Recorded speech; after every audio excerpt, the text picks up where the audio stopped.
අද මං ඔයාලට අරගෙන ආවා රසම රස පාස්තා එකක් ගෙදරම හදාගන්න විදියට කියලා දෙන්න. මෙතනදී මම අරගත්තා පාන් පිටි ග්‍රෑම් 100ක් ලුණු තේ හැඳි කාලක් දාගන්න.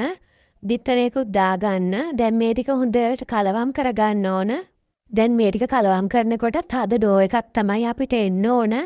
පිටිමිශ්‍රණය මේ විදිහට අනාගෙන යද්දී ඔයාලට මේ ටික ඔක්කොම එක ගුලියකට එකතු වුණේ නැත්නම් තව වතුර තේ හැන්දක් විතර දාලා ඔක්කොම එකට එකතු කරගන්න. මම නම් වතුර දාගන්න ගියේ නැහැ. මගේ පිටිමිශ්‍රණය නම් මේ විදිහට හොඳටම ඇති වුණා. පිටි ටික ඔක්කොම එකතු කරගන්න. දැන් මේ පිටි ඩෝ එක මම විනාඩි 7-8ක් හොඳට නීට් කරගන්නවා. ඊළඟට මේ විදිහට භාජනයකට දාලා පැය භාගයක් විතර ෆ්‍රිජ් එකේ තියලා තියන්න ඕන. දැන් ලෑල්ලකට මේ විදිහට පිටි ටිකක් එහාගෙන රෝලින් පින් එකකින් හොඳට තුනී කරගන්න. මම පෙන්නන ප්‍රමාණයට පිටි ඩෝ එක තුනී කරගන්න. දැන් මම පෙන්නන ප්‍රමාණයට පිටි කොටස් මේ විදිහට වෙන් කරගන්න. මම කපන්නේ ටිකක් මහත්තට. ඔයාලට කැමති නම් ඕනම ප්‍රමාණයකට ඔයාලගේ කැමැත්ත අනුව කපා ගන්න. මේ ටික කපා ගන්න කලින් ඔයාලා වතුර ටිකක් රත් වෙන්න තියලා තියන්න. දැන් මම පාස්තා ටික කපාගෙන ඉවරයි.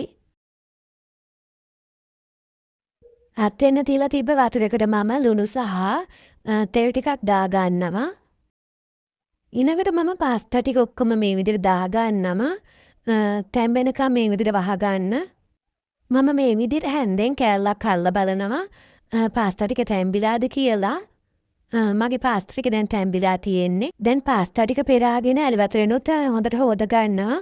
දැන් මේ විදිහට තෙල් තාච්චියක් ලිපේ තියාගෙන ඉඟුරු සුදු ලුණු කපාගත්ත මිරිස් පොඩියට කපාගත්ත ලුණු ටිකක් දාලා හොඳට ටෙම්පරාදු කරගන්නවා. දැන් ඒකටම සෝයා සෝස් ටිකක්, තක්කලි පේස්ට් වලින් ටිකක් නැත්නම් තක්කයි සෝස් ටිකක් දාගන්න.